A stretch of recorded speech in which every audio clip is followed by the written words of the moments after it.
Well, I'll kick it off. Hi. Hi, everybody. It's great to be here.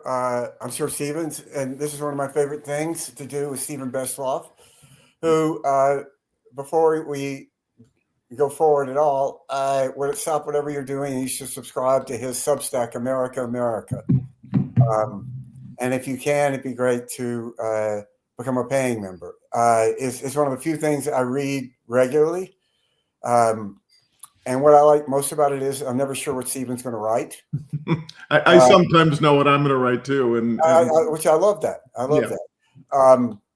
So thanks everybody. Stephen, it's great to see you. I don't know what we're going to talk about. Nothing's Yeah, going well, there's really nothing going on right now, right? So it's going to be a struggle to figure out a topic for sure.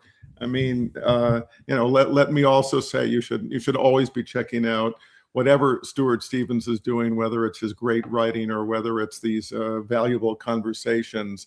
He's always one of my most favorite people to talk to. So it's always a treat when we can do this. And the thing is, I mean, we can dig into all kinds of things. I don't know about you, but the ICE abuse of the last days has surely been the thing that's kind of taken my mind over. And honestly, I'm with the horror that we've seen, and the maybe the uplift that comes from people responding to it, the resistance that we're seeing, people choosing not to be frightened, even though the regime wants us to be frightened, wants us to recognize that their terror and their coercion and their fear mongering, all of that is supposed to convince us that we're supposed to just remain silent.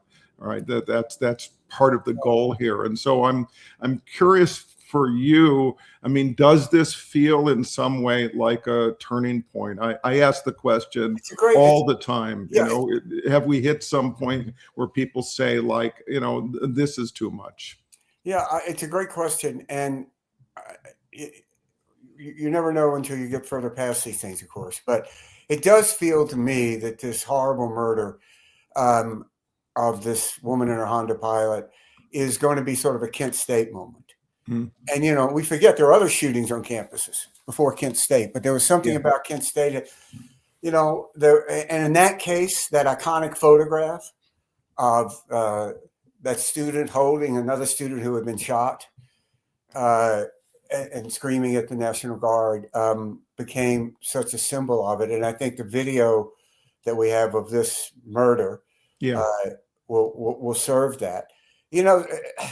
One of the deeply ironic things about this is what is happening is everything the right, particularly far right, though I'm not sure where the right ends and the far right begins, but accused people like you of wanting to happen. That you wanted you wanted to have like a group of masked armed men coming around and going door to door to take our guns, and that the state was going to be all powerful and the military was going to be involved, and you were going to have black helicopters landing on apartment buildings in Chicago. Well, guess what, folks? That's what's happening. And you have a completely out of control president who's surrounded by this collection of just extraordinarily damaged, evil people. Yeah. But Stephen, one of the things that I've sort of obsessed about is the need for Democrats to start talking about what is the process that we are going to have to hold these people accountable. Yeah. I mean, we don't really have a history of that in America. I mean, we never had a Nuremberg trials. We never really had certainly not a Truth and Reconciliation committee that really wasn't holding accountable, was trying to come to grips with it. But people were. Can we go back farther? In the Civil War, there was, very quickly after Lincoln's assassination and, Andrew Johnson took over, he very quickly pushed through a general amnesty, and that ended up including a lot of the principals who were involved in secession and were involved in the bloody battles, all of it, and who were still kind of lingering to the to the idea of slavery as being appropriate, and they carried that on, and the inability to hold them accountable then. And we can actually go back to the Revolutionary War, because I've been looking at questions around accountability then too. But you're exactly right. Throughout our history, again and again, we've had this failing to hold the people accountable with this, maybe very American idea. Let's sort of look forward into the future. Let's not focus too deeply on all the things that divide us. Let's try to look for ways to pull us together. And I think we risk this happening again. We did it. I say that the principals in the Biden administration and Merrick Garland and so on, they failed to hold Donald Trump accountable after January 6th, and when he would have been banned from public office if they had done their jobs. And here we are again. And that means, to me, I think you're exactly right. We have to be looking at every Democrat who is running for office. It's not per se a litmus test, but bloody hell, please tell us that you care about holding these people accountable, and with the notion, not simply for purposes of vengeance, but it's the only way that real repair becomes possible. Yeah, and if you start thinking about it, like, how would this work? I think you have to assume, it seems pretty safe, Trump's going to pardon everybody. Yeah. But fortunately, there aren't any states in America in which murder, kidnapping, and human trafficking are legal. Right. So every state attorney general and every state law enforcement has standing here to go against us. And to me, we're going to need some coalition of attorney generals, sort of like they put together for the tobacco torch, to finally bring down the tobacco companies to pay that massive settlement. That they are going to have to decide how they're going to proceed, who's going to be prosecuted, what standing will have to have prosecuted. But unless Stephen Miller is standing trial and Kristi Noem is standing trial, it will be a failure. Yeah. I think this is going to be a very tough thing for Democrats to do, because they're going to be accused of partisanship. And I think their response will be, no, if a Republican attorney general wants to join us. Yeah. Well, let's hope so. I mean, I think, one of the opportunities that's happening now, and opportunities and necessity, is you have a lot of the, states attorneys generals, you have a lot of the governors that have started to form different kinds of coalitions, right? There's a, there's a one for like a public health coalition in response to the, insanity of, stripping away guidelines for the public, given, our vaccines, but sort of beyond that. And so, I think there's been a series of moves that a number of the, both sort of governors have done and attorneys general, so that maybe they're building a little bit of that muscle about coalitions. And, unsurprisingly, they're almost all blue state governors, blue state attorney generals. And, that's, frankly, if that's the way this plays out, in 2029, that you still have these other parts of the country that refuse to go along. I think it just has to go that way. I think you have to not worry too much about those underlying divisions if you actually think that the rule of law and the necessity of justice being served is critical for beginning to rebuild, the pillars of a democratic nation.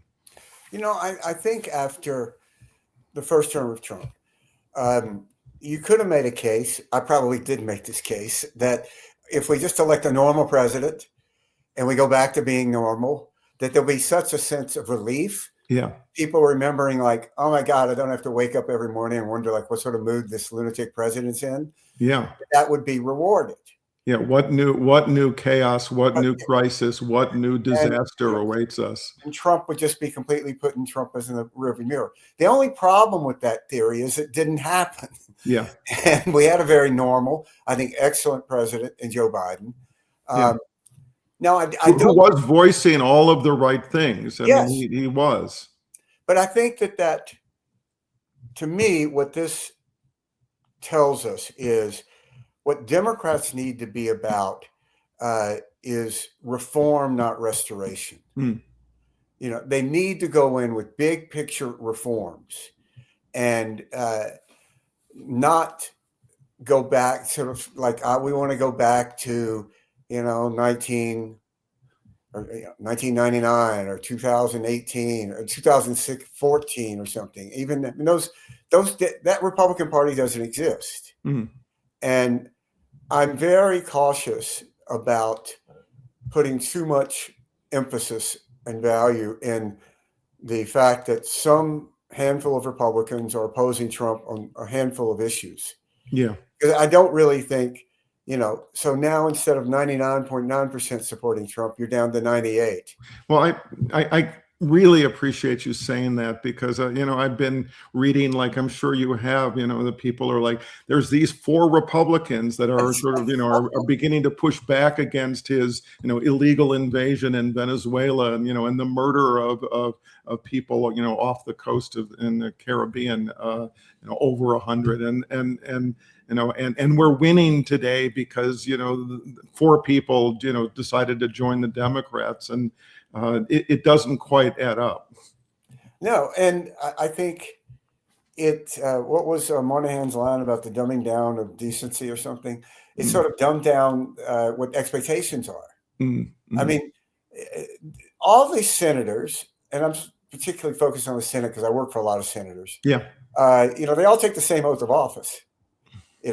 And what really just is so how many of them remember that they in fact did take in fact, they did. What's so oath? chilling to me and just deeply disturbing on a personal level. And I mean, I know a lot of these guys. Yeah. I helped elect a lot of them, and I just never would have imagined it. And I would almost feel better if I thought that they were evil. Yeah. But well, you and I can look at, the abuse in the streets. I mean, there's the horrific murder of, Renee Nicole Good, but there's also, this sort of the daily onslaught of the attacks on innocent people. And by the way, it's not just, migrants, it's American citizens, which I thought was a red line. You and I can look at that, and I think lots of other. I hope a majority of Americans look at that and know that it's so fundamentally wrong and cannot stand. What do those elected Republicans see that allows them to remain silent? I've thought about this so much. And Stephen, my conclusion, at least for the moment, is there's something that we did inside the Republican Party over decades that rewarded compliance. It rewarded followers. It rewarded wait your turn and you'll advance. And independence, and which is really another word for leadership, was penalized. So what happens if you do this for decades? It's like a genetic experiment. You end up with a crop of senators who represent this compliance. Yeah. And, I'll never understand it. Getting elected to the Senate is a real pain in the ass. You have to go around and do all this humiliating stuff, and it's tiring. You'd rather watch Netflix, but you got to make a bunch of phone calls to raise money. So finally you get elected. To do all that work. What's the reward exactly? What is the reward of, well, I got to wait to hear from Stephen Miller to know what I'm going to do today as an adult. Yeah. And I go back, I work for a senator from Florida, Mel Martinez, who was the only Cuban-born U.S. senator so far. As he would say of Marco Rubio, I'm actually a Cuban. He came over in the Pedro Pan airlift. And he got elected to the Senate in 2004. And about 5 years into his term, about this time, I remember because I was skiing, I got this early morning call from him, which was really unusual. I was like, what, like, is something bad happened? And he said, Stuart, I'm going to leave the Senate. I'm going to resign. And I'm like, Mel, you only have like another year. What's the deal? He goes, I just can't do it. I can't wake up in the morning as a grown man and do what Mitch McConnell tells me to. It's like killing me. Yeah. And my wife's going to divorce me because I'm so unhappy. Yeah. And so he left. And, Yeah. God love him for it. And I don't understand why there's not more of that. Well, there are exits. I mean, we are seeing people who are becoming exhausted by this, the daily grind of trying to get along in this. But I want to go back to your initial and I think central point, which is, restoration is not the goal here. No. And it's a fantasy, for one thing. What's that? It's yeah. I mean, right there. I mean, if there was a time that people could talk about, and maybe even I did, like, I'm looking forward to a return to normal. I mean, that's one of those phrases that now needs to be, eliminated from the lexicon, because there's no longer a space for returning to normal. It's been, whatever was normal has been so, dismantled, deconstructed, destroyed, that, the question is whether, we can sort of take, the remnants, the broken pieces, all of the broken pieces, and begin to find a way to rebuild something that is, that is genuinely, based on a set of core values that have been trampled on, that have been, frankly, spat upon day after day after day, that hopefully still have some meaning for the country, that can be a way to talk about the things that actually, the vision of what it is that people actually want, right? The future that they actually want, the society that they actually want to live in. And it can't be dependent on whether or not people are frightened of conflict, right? And Democrats who are afraid that they're going to make upset, a collection of Republicans and, former cultists or lost cause cultists, once Trump is gone. I mean, I think that continues to be, I think, a danger we're going to be dealing with for a long time. I think there's sort of a hangover from 16 and Hillary Clinton's, a handful, a basket of deplorables or something. Yeah. That Democrats are hesitant to judge these MAGA types. Yeah. And I think that's a huge mistake. Yeah. I don't want to understand the guy in the Camp Auschwitz sweatshirt standing in the Capitol. Yeah. I don't want to meet that guy halfway. Yeah. I don't want to break bread. There's right and wrong. There's true and false. Put the guy in jail and make sure he doesn't, hurt anybody else. But it's interesting. I think one of the lessons also is that we can't rely on norms. We have to codify these things. They have to become laws. So if you go back to Watergate, there was a series of campaign finance reforms after Watergate that were very, very significant. I mean, we went to federally funded presidential elections. They went from creep to federally funded, which both parties supported. And that, people forget about this, but each nominee received the same amount of money. And literally, when you walked off the stage from accepting the nomination, there was somebody there from the Treasury Department that had a check. And it increased every 4 years based on the population, but, around $80 million. And, we would always say, like, can you wire this? You go, no, we have checks. We do checks. It's like the sweepstakes or something. Publishers clearing out sweepstakes. And everybody stayed in that system. Yeah. And it was voluntary, but, I worked in presidential campaigns where we had federal funding. Now, when Senator Obama ran, he, like everybody, said he was going to stay in the system. Right. And then they realized, then they realized, like, how much money. And I got to say, if you read David Plouffe's book, which is a very good book, The Audacity to Win, David is very honest about this. Yeah. He said, we just realized we could raise so much more money. So suddenly that idea went out the window. And the press wouldn't kill us. And we did it. So, the history of campaign finance is once somebody opts out, everybody opts out. Yeah. And so then he opted out, but McCain stayed in. So, he ended up spending like 700 million, and McCain ended up spending, more like 300 million when you combine the primary. Yeah. Um, and so when Romney ran against uh, Obama, it was the first time uh, since 72 that both presidential candidates weren't in the federal funding system, or at least one of the candidates wasn't in. And I tell you, man, the difference just working in those campaigns, Mm. it used to be after the Oh, nomination. preen. Yeah, after the nomination, you got the nomination, you got the federal funding. It was against the law to raise money. Yeah.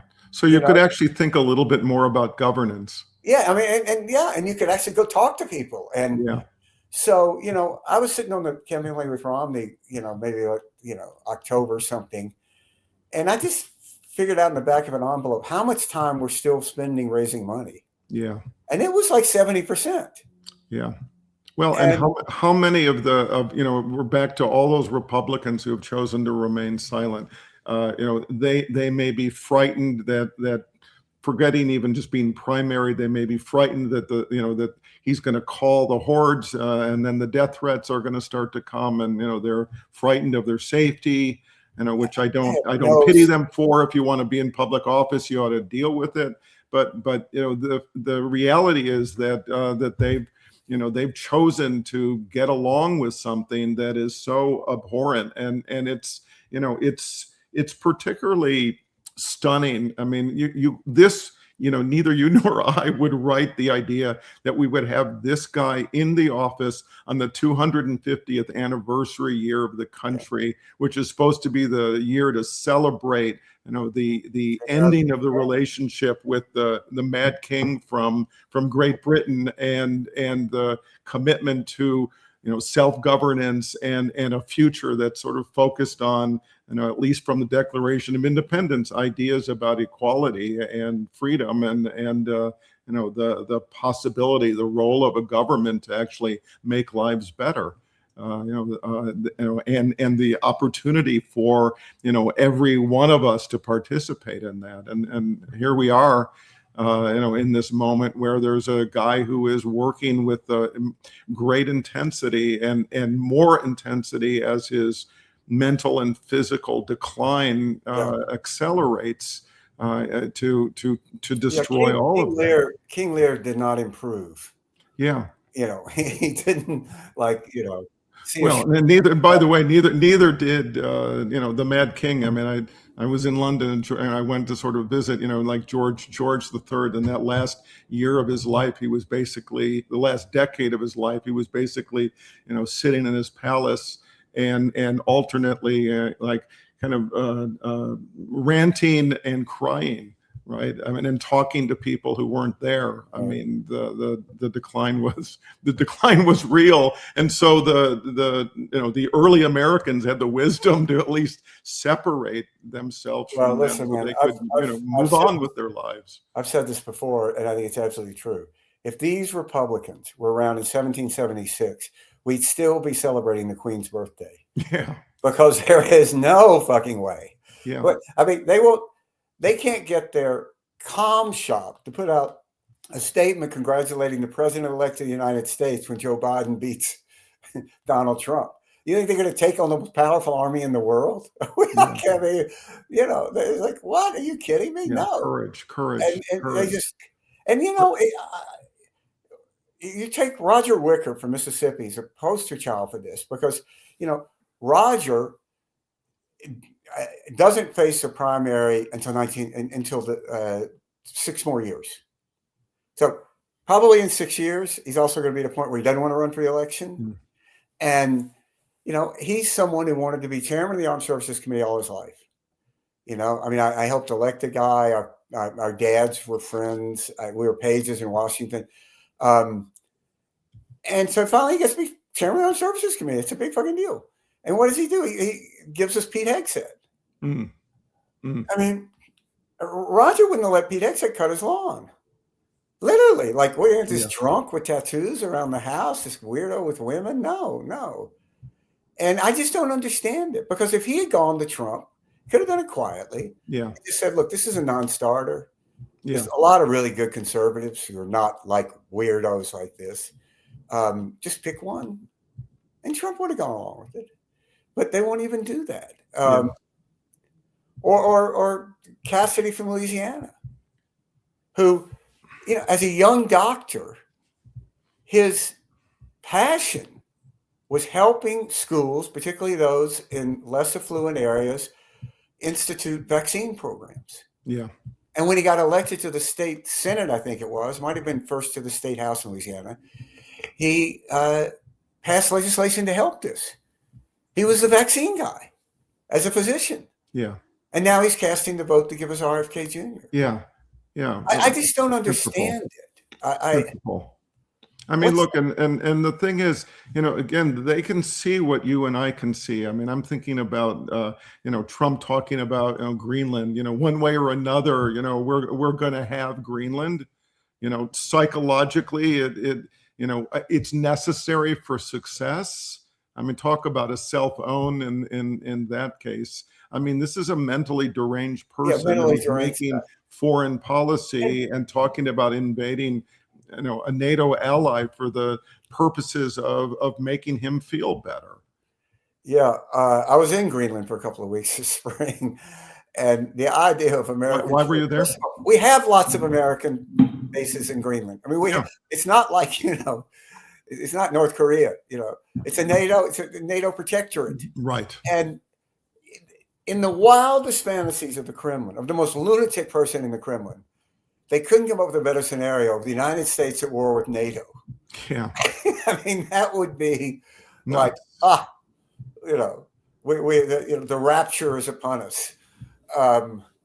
And it's just insane. And what's so twisted about it is, in the same way you talk about Venezuela, invading Venezuela so that you can steal the oil. The oil executives don't want it because they understand that the infrastructure is so broken and the political system is so in pieces that it's going to take a long time before they could even access They're not into nation building, and cost many, many billions of dollars to do it. And, so that's a problem. But in the same way,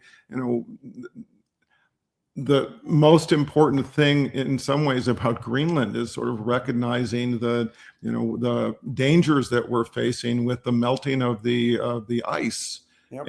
And here we've got this guy who's still living in the 1970s who's talking about, we need to drill more. And if we just get more oil, the world's going to be a better place.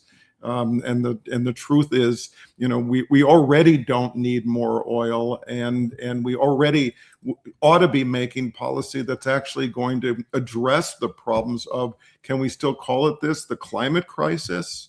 Mm-hmm. There actually is still there is a reality, and there is the physical health of the planet that is in serious jeopardy. And countries around the world have understood that and have made choices recognizing that. And the previous president, Joe Biden, understood it and was beginning to put in place a set of policies and infrastructure and funding and so forth to recognize the need to shift away from fossil fuels.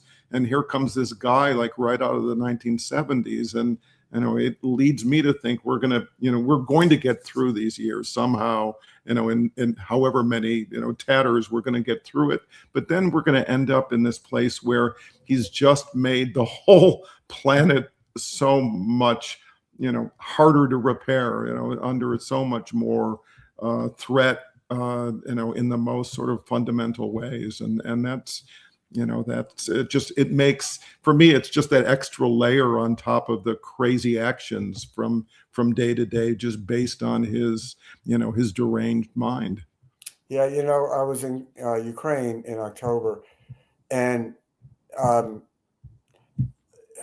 because people are getting murdered every night in their homes, and it gets less attention, but the ecological destruction of the largest country, it's just it's just horrific, and what it will take to reclaim that, and probably the worst is yet to come. I mean, they've come so close to nuclear disaster before,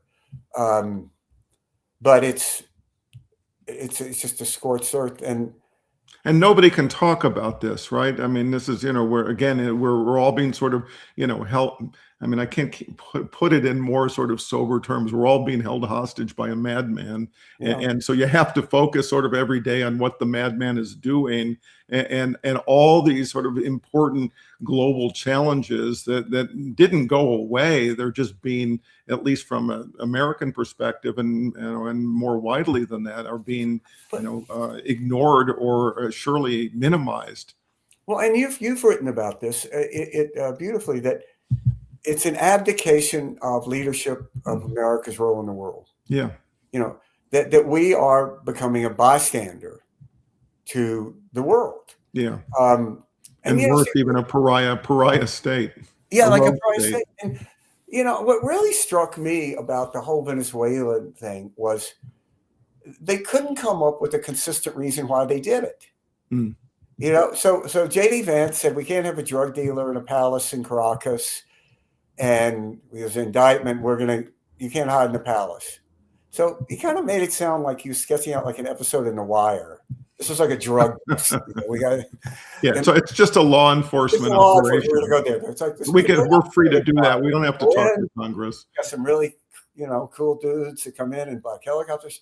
And Marco Rubio said it was because we can't have these outside influences, Russia and China in our hemisphere. Sort of like, okay, so it's like a game of Risk. Yeah. And somebody along the way, I can't even remember who now, it was like saying that it had something to do with democracy. That was still sort of dropped in there as if they could care less. Trump talks about it like a hostile board takeover. Mm. Like we've now gotten rid of the leadership, like Bill Ackerman trying to take over Herbalife, which now, so Marco Rubio is going to run Venezuela, And one of the differences. Well, no, you forgot. Maybe you noticed. I'm sorry. Was it yesterday that Marco Rubio in Venezuela is? I've actually been to Venezuela. Yeah, I used to go fishing there a lot, and he's never even been to the country. So But you have Donald Trump now saying that he's the acting president of Venezuela, because what we definitely want is for him to have more power to lead more countries. Because that's our future. That's a positive thing. I mean, again, the upside down nature of this that are so extracted from any sense of principle is so overwhelming. The argument now of like why he may need to go in and bomb Iran is because he's concerned about the killing of protesters. Donald Trump, I mean, listen to this. Donald Trump is worried, concerned about the safety of protesters. Yeah. Does he even, I mean, can he not grasp like how absurd, how ridiculous it is in the context of the country that he's actually living in? And, this Steve Bannon is not a bad canary in the coal mine of what is impacting MAGA negatively. Mm. And, he has talked about what a disaster Venezuela is and what a disaster. You can make a bad situation worse if we start putting troops in. And, when you voted for so-called America First, I don't think, and you're going to get Venezuela. We're going to get to run Venezuela was like part of that. He opposed regime change. He opposed nation building. Opposing never, forever wars. But now we're going to run Venezuela for years and years and years. Yeah, and we're going to have regime change in Iran. I think one of the great tragedies is that it degrades any argument. So you could make a case that the moral thing for the United States to do is take some stance in support of these protesters and try to do more to isolate the regime that would lead to. I mean, you could make that case. Sure. You could make a case that having a drug dealer, which Maduro is, running a South American country as large and powerful as Venezuela is a bad thing. Yeah, of course. Ignoring elections. You have a democratically elected person who can't take office. Like, you can make that case. Sure. But when you go and you do these things, like, you snatch that person in the middle of the night and you're talking about bombing, Iran to help the protesters. It, it negates any of the what could be positive aspects of an argument for how America could lead.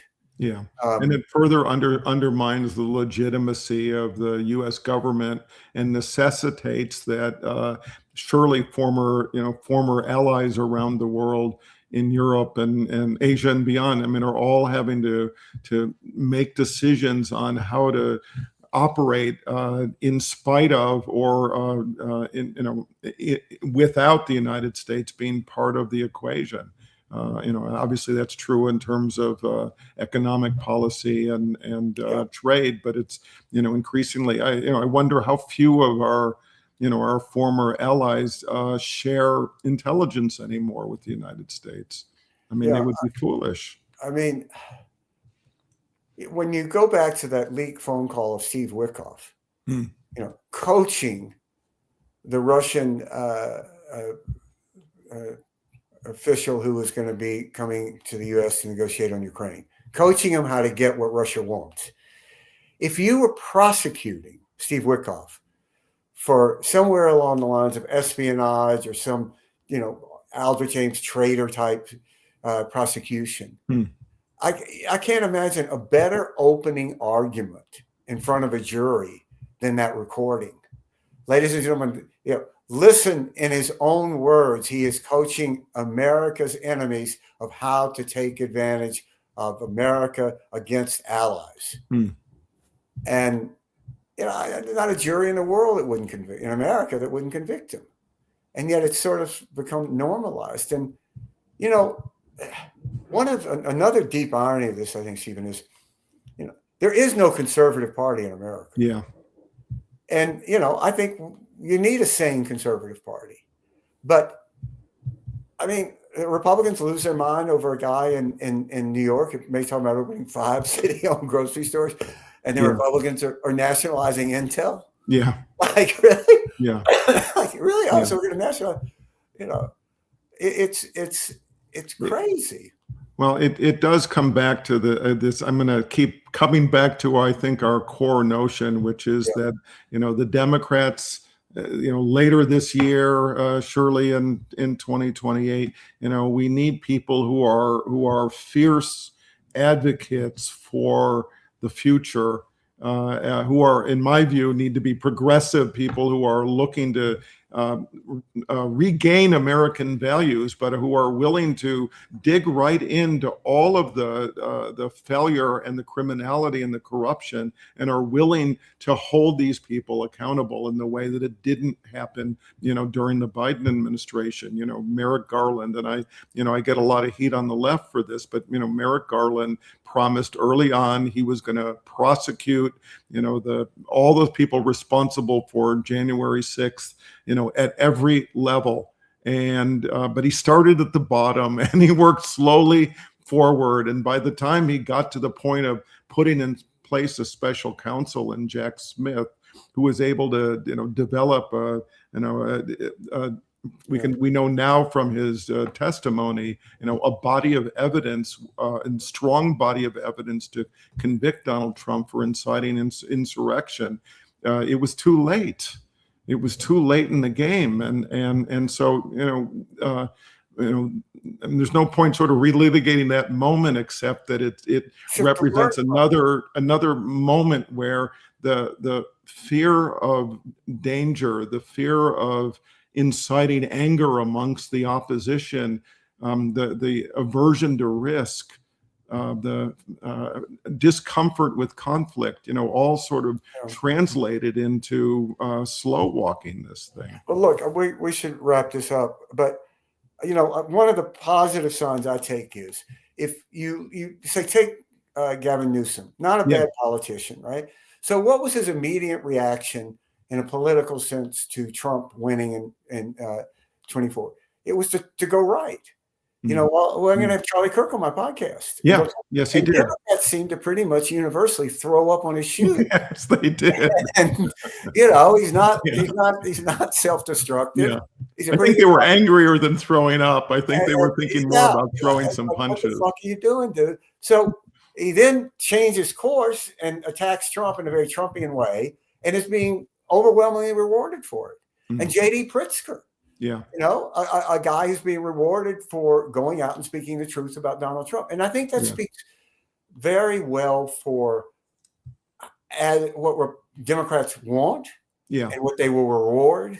Yeah. And I think it make a good case that if you're sitting here now and you say, who is going to win the Democratic nomination for president? It's probably the person who can most passionately and credibly articulate that passion of the outrage of what is happening in this country. And the commitment to serving justice. To do it, which I find very, very positive. Can I give one historical note, because it's been sort of burning in my head, because you were talking about the hangover from sort of different moments.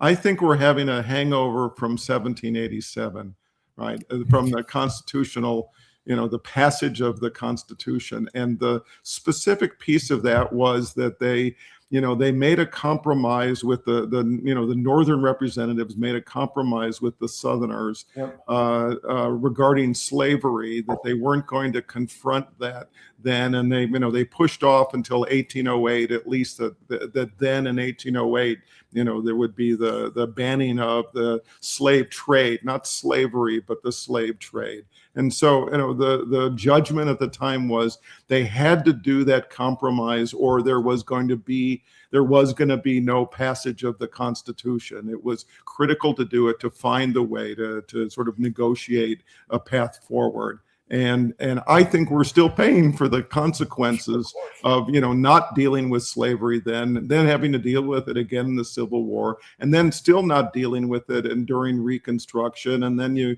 we can keep working our way forward to January 6th and to the current White House occupant and his people who are committed to the replacement theory and the ending of people of color in the country, so that the white population can control things just the way they used to. Stephen, when I kind of get blue about this, the one thing that consistently cheers me up is thinking about Stephen Miller's kids growing up in a majority America. And there's absolutely fucking nothing Stephen Miller can do about that. Except that he moved. He found the new state of Rhodesia or something. But